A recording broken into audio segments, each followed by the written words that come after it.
seria mais para não perder o negócio. Para não perder o negócio, para amarrar o negócio. Isso, amarrar ele para Por fechar as quê? bases. Porque Aqui, né? esse contrato, se o doutor for quebrar a cabeça, às vezes leva alguns dias de estudo, tempo. O preliminar, como é um contrato simples, é só para fechar o negócio. Contrato preliminar de negócio. Porque aí ninguém vai reclamar depois, todo mundo já entrega os documentos, a essência do negócio está lá. Então o doutor já consegue ter mais tranquilidade. Entendi. Aí, eu poderia, por exemplo, conduzir isso, vamos supor, assinei o compromisso, né, o preliminar, então, para fechar, para concluir, eu faria a escritura pública, transferiria a propriedade, né? E aí, uma segunda via, que eu acho que não seria o adequado, mas pelo que eu li, seria possível fazer, até mesmo nesse contrato preliminar, registrar ele no registro de imóveis para que ele possa fazer incorporação, é isso? Isso, o que o doutor pode fazer? Com irrevogabilidade e Irregularidade e retratabilidade. Isso. Se a transação imobiliária, o doutor vê que está bem adiantado, o pessoal conversa bem, não tem litígio, não tem confusão, está bem desenhada a coisa. O doutor já pode, com a ajuda de um tabelião de notas, ele vai lavar a escritura pública de permuta e acabou. Vai dar andamento a partir, vai usar esse instrumento particular preliminar de negócio, né? E aí já o próximo passo seria a escritura pública. Quando nós temos uma situação mais estranha, mais confusa, quero fazer, agora não quero, mas é uma, eu quero duas, aí o ideal é fazer o quê? Um compromisso compra e venda de permuta. Por quê? Porque a situação está mais tensa, mais confusa. Aí o que o doutor pode fazer com esse compromisso compra e venda de permuta? O doutor pode averbar na matrícula do imóvel. Ou, se o doutor quiser uma estratégia também, deixa de lado o contrato preliminar e faz já um compromisso de permuta. Pronto. Compromisso de permuta para incorporação imobiliária. Compromisso de permuta para incorporação imobiliária. Porque esse contrato, o doutor consegue fazer a averbação, seja premonitória, né, se tem alguma ação, algum contexto judicial, ou uma averbação simples só para fazer constar e gerar publicidade. Iniciar a incorporação. A incorporação. É isso, né? É isso mesmo, doutor. Tá. E aí, tem algum problema, professor, no fato do terrenista ele complementar com um recurso? Ou não? Porque normalmente acontece o inverso, né? Uma permuta contorna, né? Mas nesse caso, não vejo problema. Teria algum problema? Não tem. Na verdade, a permuta em si é um negócio consensual. Então, como é consensual e bilateral, permite a parte ajustar de outro jeito. Ó, eu entro com 100 mil reais, mesmo cedendo imóvel. Então, é comum isso. Tem uns negócios diferentes aí. Eu fiz uma permuta recentemente aqui, antes do recesso, e o sujeito tinha uma loja de carros. Ele forneceu ao incorporador 10 carros para bater lá o negócio deles, né? Aí, carro por carro. Então, esse modelo de negócio permite essas situações novas aí. Permite sim, doutor. Não tem nada que vai atrapalhar ninguém. E aí, quando a gente faz a permuta, ele entrega a propriedade integral do imóvel dele? Ou isso ficou confuso para mim lendo doutrina, no seguinte sentido, eu vi em alguns casos que o terrenista ele entrega, seria excedente a fração que ficaria dos imóveis dele. Como é que funciona isso? De fato acontece isso? É uma opção ou o ideal é que transfere direto e depois retorna isso? Na prática, é feito de diversas formas, né? Vai muito da relação confiança, vai muito nessa relação. Por quê? Porque se algo der errado, o contrato permite a rescisão. E a rescisão permite o cancelamento no cartório de imóveis, né? Ou vai ter uma averbação, mas não é uma averbação com efeito de transmissão. Então, na prática, o que vai resguardar é o contrato. Esse contrato de compromisso de permuta, de incorporação imobiliária, é perfeito por causa disso. Agora, na prática, o que tem acontecido muito? Fora a cidade interior, é feita a transmissão para o incorporador vai tocar o barco. Ele vai integral, transmite para ele todo o imóvel, e aí, a partir do momento que transmitiu para ele vai cuidar do desdobro, da unificação diária, ou desmembrar a matrícula, né, em várias matrículas, ele que vai cuidar de tudo. Eu tenho um contrato que me resguarda aqui.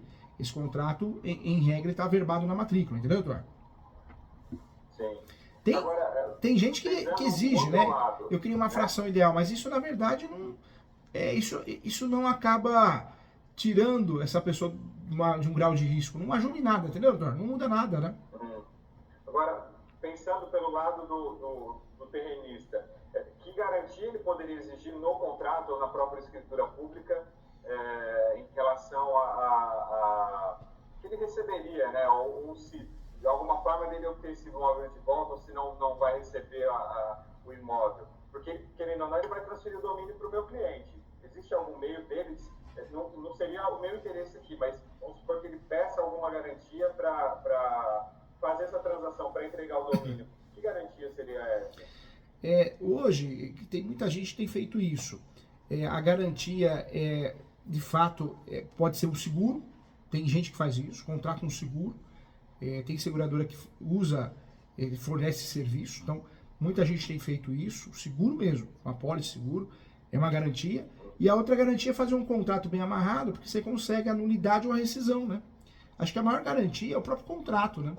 Porque no caso de dar errado, você vai analisar, é simulação? Você pede a nulidade com reintegração de posse, mais perdas e danos. Não foi simulação. Sei lá, a empresa faliu, então é rescisão de contrato com reintegração de posse. Então, de um jeito ou de outro, você consegue ter acesso ao imóvel de volta, né? Entendi. E aí, nessa transação, professor, pensando no lado tributário, quando na permuta, quem vai pagar o ITBI é o meu cliente, vai receber o imóvel, correto, né? Correto, é isso mesmo. E aí, quando o meu cliente for entregar esses dois imóveis para ele, seria o pagamento, ele, o terrenista, vamos dizer assim, ele que paga o ITBI, é isso? Isso Sim, vai não, muito. como é que funciona Isso pode ser a combinar. Mas normalmente quem paga toda a despesa cartorária, os certidões, é o incorporador. Ele que vai arcar com toda a despesa. Então ele pagaria Ele pagaria. os dois.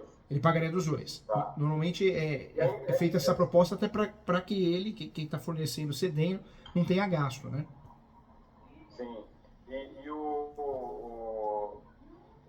assim, ele não me falou, mas o senhor tem ideia, como é que funciona a valoração desse imóvel quando volta? Quanto ele seria transacionado ou não? Como funciona isso, né? Em relação à Receita Federal, tem até uma instrução normativa, anota aí, né, que isso é importante. É a Instrução Normativa IN 107 de 1988. É ela que continua regulamentando a Receita Federal, né? Então, a Receita Federal ela define que a permuta imobiliária é toda e qualquer operação que tenha por objeto a troca de uma ou mais unidades imobiliárias. Então, em regra, ele vai pagar o quê? A torna. Se tiver torna. Só que no caso é diferente, que ele está colocando dinheiro ainda, né? 100 mil reais, né? Isso. Então, em relação à tributação, ele não vai ter essa tributação no primeiro momento. Só vai ter a hora que vender, né? A hora que ele receber as duas unidades. Aí ele vai declarar lá as duas unidades. E aí ele recebe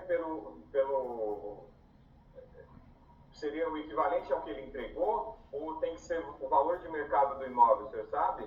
É o valor de mercado do imóvel. O valor de mercado dele, parece que seria 510 mil. E aí ele está entregando mais 100. Então seria 610 mil total para duas unidades. Quando ela volta para ele, seria 305 cada uma?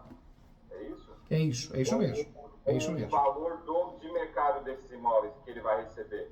Na prática, né, todo mundo declara menos, né? É a realidade, né, André? Mas na teoria, né, o que todo mundo deveria fazer é declarar o ganho da renda, o ganho per capita, né? Então, ou seja, qual que é o valor agora? A variação. Então, eu declaro isso. Seria um ganho de capital, né? Mas na prática, ele só vai declarar isso a partir do momento que ele receber e se for vender. Porque a ideia dele é vender ou morar, André? Isso eu não sei, essa informação não tem. Porque se for morar, alugar, ele não for vender, na prática ele só vai... torna não tem, né? Porque ele está colocando dinheiro 100 mil reais. Ele só vai declarar como patrimônio benfeitorias e manutenções, né? Ou seja, ele vai declarar benfeitorias e manutenções do próprio imóvel. Você faz uma declaração dessa matrícula, mencionando que essa matrícula virou essa, e teve benfeitorias e manutenções. Hoje consegue fugir dessa questão de declaração nesse sentido, né? Tá. Bom, essa é essa situação pontual. Agora, da tua experiência aí, André, agora o doutor que está entrando nesse mercado, sempre separa, viu, André? Incorporador pequeno, médio, grande, ele faz confusão. O que você tem que separar? Eu sou o doutor André, eu posso prestar serviço de 3 naturezas. No início da coisa, então eu vou fazer o due diligence e a parte contratual, é X, né, de honorários.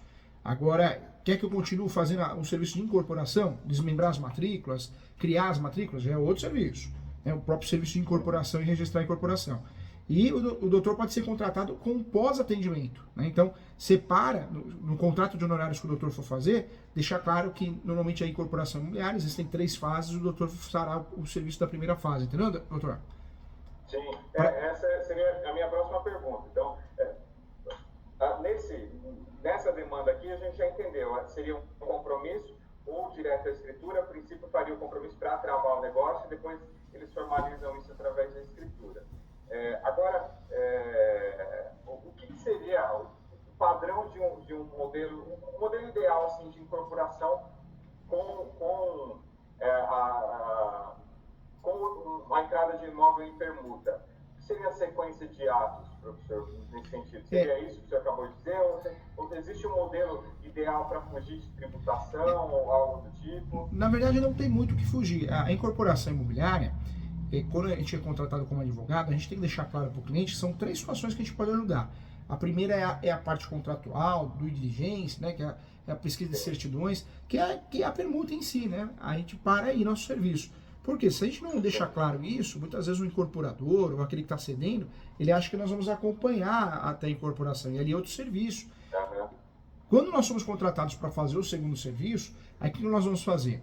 Não tem muito o que fugir. O serviço, quando o advogado é contratado para o serviço de incorporação, é um serviço administrativo, seria extrajudicial. Nós vamos fazer o quê? A juntada de todos os documentos. O incorporador, muitas vezes ele não sabe, não entende, às vezes até entende, mas não tem tempo, não quer gastar tempo com isso, ele passa a burocracia para nós. Nós vamos juntar todos esses documentos previstos na lei, né, na lei 4.591, todos esses documentos nós vamos pegar, vamos juntar esses documentos e fazer o requerimento para a abertura de uma incorporação imobiliária. Quem paga essas taxas é sempre, né, o cliente, o incorporador, mas esse é o nosso serviço.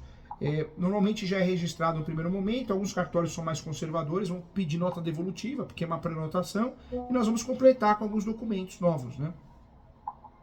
Sim. Mas, em termos assim me fugiu aqui a palavra. Inclusive, doutora, anota aí, porque se o doutor for fazer o serviço de incorporação, o que o doutor vai fazer? Para não errar. É verdade, senão a gente acaba errando. O doutor vai ter que seguir o quê? O artigo 29 da Lei 4.591.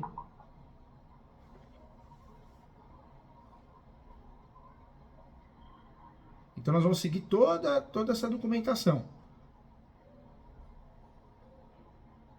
E anota também o artigo 32, também importante. É o mais importante, na verdade, né? Porque o 32, ele trabalha com os documentos, né? Esses documentos é o quê? Título de propriedade do terreno, o doutor acho que já tem, né? Ou já está com o incorporador, as certidões negativas de tributos de impostos federais, estaduais e municipais, o histórico de propriedade do imóvel, que é através da certidão vintenária, por isso nós vamos precisar da certidão vintenária, o projeto de construção aprovado pelos órgãos, por isso esse serviço quem faz é o engenheiro, viu, doutor? Eu falo isso porque tivemos um caso no escritório, o incorporador, acho que não tinha muita experiência, ele falou, mas o escritório não vai atrás desses alvarás, né, essas aprovações de construção? Não, isso é um engenheiro, é uma equipe multidisciplinar. Né? Eu falo porque senão tá louco, senão não tem fim, né? A nossa parte é pegar essa documentação e fazer o requerimento. Fazer o requerimento, fundamentar e acompanhar, mas só, né? Essa parte realmente é com engenheiro, arquiteto, alguém que presta esse serviço. E a mesma coisa, outra coisa que eu ia falar, certidão da Previdência Social, tudo bem, a gente pode até solicitar, mas tem coisas até que é o contador do incorporador, pessoa física ou jurídica, que vai solicitar. E eu falo isso porque senão... bastante gente envolvida, né? Não é um só, né? A gente faz a nossa parte, que é o requerimento, conversar com o cartório, que a gente tem lá a mesma linguagem, regra, mas não dá para fazer nada que é serviço de engenheiro, alguma coisa assim. Eu sempre explico isso. Depois que o cliente fica, né, conosco, aí tudo bem, aí ele já sabe como a gente trabalha. Mas se não, tá louco, doutor, é dor de cabeça, né? Porque acha que vai fazer uma coisa que você não tem como fazer, né? Planta, melhor descritivo é engenheiro, né? Eles confundem, né? Sim. Inclusive... Nessa linha, professor, como é o primeiro, né? Provavelmente vai surgir uma demanda nesse sentido de seguir, né? Depois vai sim. Quanto, tipo assim, o que o senhor indica de cobrança em termos de honorários? O que seria um honorário razoável, né?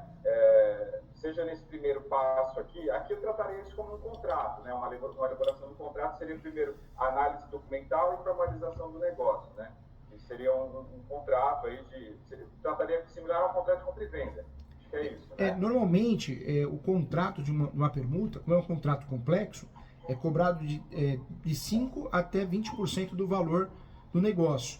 Isso é lindo na teoria. Na prática, é cobrado de 5 mil até 10 mil reais, dependendo do negócio, né? Quando a gente está falando de uma transação acima de 400, 500 mil, aí vai de 20 até 25. E aí passou de 1 milhão, 1 milhão e meio, normalmente é 30 mil reais que é cobrado. 30 até 50 mil. Esse é o valor dessa primeira etapa. Quando o cliente quer também fazer a incorporação com a gente, ele vai ter que entregar muitas coisas, essa equipe multidisciplinar, não tem jeito, não depende da gente. E aí nós vamos cobrar para fazer esse registro e o acompanhamento, porque tem incorporador que fala, mas é só entregar, doutor, eu te entrego pronto, então vou eu entregar, mas não é isso. O doutor vai fundamentar. Artigo 32 não pede isso, artigo 32 da lei 4.591, aí o cartório fala, realmente, pedimos algo que não tem na lei. Então, é uma questão de fundamentação, né? Por isso nós somos... Enfim, vai ter o contrato, vai ter a ata, não é? O contrato, a ata para ele vender para os adquirentes, não seria isso tudo também? Como não? Na verdade, o serviço prévio, eu falo que é o pré, né? O pré, o doutor vai fazer o quê? Vai fazer só o contrato e o due diligence. Depois o doutor pode ser contratado para fazer a incorporação. É só o registro da incorporação. É cobrado algo em torno aí de, no mínimo, 10 mil reais até 15 mil reais. 10 a 15 mil. Falando de um empreendimento até 500 mil reais. Passou de 1 milhão, de 20 a 50. Aí vai aumentando, né? O doutor que sabe que vai cobrar ali direitinho, conhece o cliente. Mas incorporação é um serviço. Esses atos por fora, doutor, tudo que for pedido por fora, contratos, compromisso, compra e venda, aí o doutor vai cobrar por fora, porque é diligência, né? Então o doutor vai fazer contrato preliminar de compromisso, compra e venda, por fora. É cobrado diligência, 2, 3 diligências, que equivale a um salário mínimo. Qualquer coisa que seja feita por fora do pedido da incorporação, é cobrado por fora. Por quê? Senão a gente acaba exercendo um serviço sem fim, né? Uma atividade sem fim. E aí o último ponto, quando o doutor consegue fazer o registro da incorporação, entregou o serviço. Aí provavelmente fez algumas diligências, o cliente pediu um contrato, um regimento, alguma coisa, aí o doutor oferece o serviço de pós-atendimento, porque ele vai começar a vender. Começou a vender, pode ocorrer atraso na entrega, pode ocorrer vício oculto, então o doutor está lá à disposição para ajudar também nessa parte de pós-atendimento judicial ou órgãos de proteção, né, PROCON, IDEC, entre outros, entendeu, doutor? Entendi. Mas na incorporação em si não tem muito o que a gente fazer fora essa parte de juntar os documentos, fazer o requerimento, a prenotação, que é bem válido o nosso trabalho, mas normalmente, porque para o doutor entender bem, o artigo 32 ele fala no quê? É muito serviço de engenheiro, né? Ou serviço de solicitado de certidão. A hora que a gente vai juntar no artigo 32, nós temos que juntar título de propriedade do terreno, tudo bem, legal que dá pra gente puxar, já tem. Certidões negativas dos impostos federais, estaduais e municipais.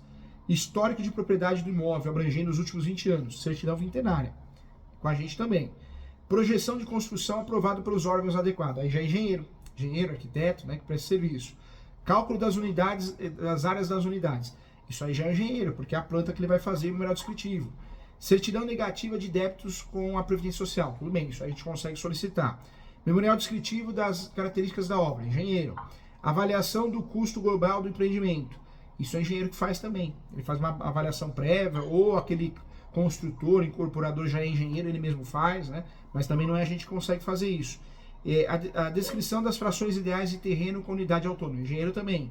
A minuta da futura convenção de condomínio que regulará a edificação ou conjunto de condomínio. Aí sim, é o doutor. Então, se a gente for, aí tudo bem. Aí o doutor inclui isso na incorporação. Tem muito advogado que não inclui, doutor. Cobra por fora. É outro serviço, né? Mas se o doutor quiser incluir, olha, eu vou incluir. Já que já está fechando aqui comigo, eu vou incluir esse serviço da minuta da convenção. Aí tudo bem. Aí vai do doutor, conforme achar melhor incluir ou não. Muito advogado cobra por fora, mas o doutor pode até incluir. Mas o que a gente entrega em regra é as certidões, junta os documentos e no máximo a gente faz a elaboração da minuta prévia, né? Entendi. Eu fiquei com uma dúvida agora, assim, essa incorporação, ela seguiria no seguinte sentido, o terreno, né, que a gente faria a permuta, e o outro terreno é do meu cliente, e pelo que eu sei, está na pessoa física dele. Não tenho certeza agora, mas acredito que esteja. integralizar isso na empresa,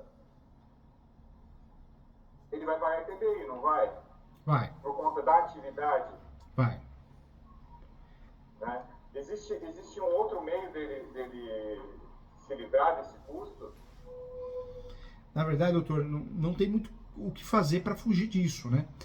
O ideal, o que muitos incorporadores fazem, é a instituição pessoa jurídica. Aí que tá, né, o porquê fazer pessoa jurídica e não pessoa física, porque incorporação pode ser pessoa física, pessoa natural, mas quando eu abro pessoa jurídica, o contador consegue ali diminuir os custos em relação à declaração de imposto de renda, consegue, né? Existem algumas situações que ele consegue lidar com isso com qualidade, mas não tem muito o que fugir não. A incorporação imobiliária, ela é custosa, né? Não tem jeito, mas ela é lucrativa também, né, doutor? Ela é lucrativa, né? Sim. Agora, quando o senhor falou nisso, vamos supor que esteja na pessoa jurídica dele. Quero acreditar que sim.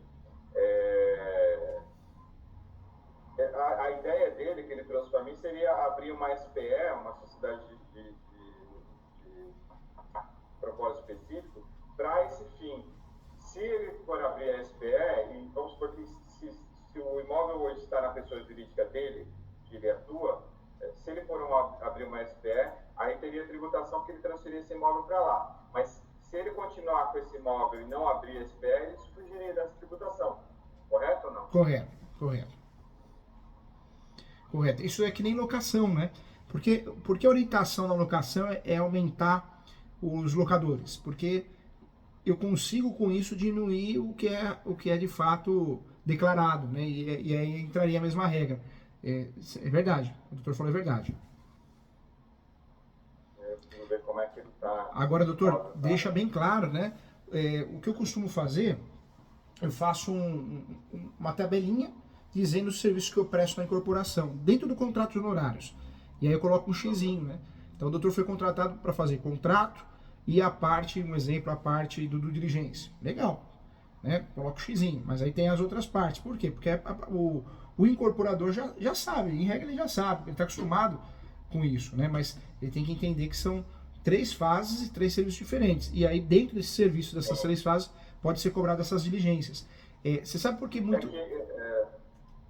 doutor, você sabe por que muita gente, muito advogado não inclui a minuta de convenção?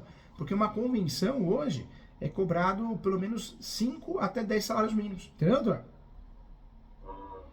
Então, por isso, muito advogado, muito escritório não inclui, né? A diferença é grande. Então, você pega um incorporador espertalhão, doutor, inclui aí. Só que você está incluindo um serviço que vai te gerar trabalho. Tudo bem, tem muito modelo copia e cola, mas por mais que seja copia e cola, você vai ter que quebrar a cabeça para montar alguma coisa dentro do cenário do prédio, do empreendimento, né? Sim. Entendi.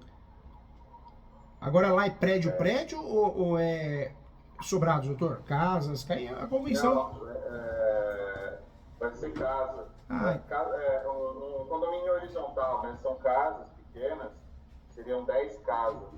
Aí eu preciso verificar essa questão agora, porque eu fiquei na dúvida em relação ao imóvel no nome de quem está. Tá.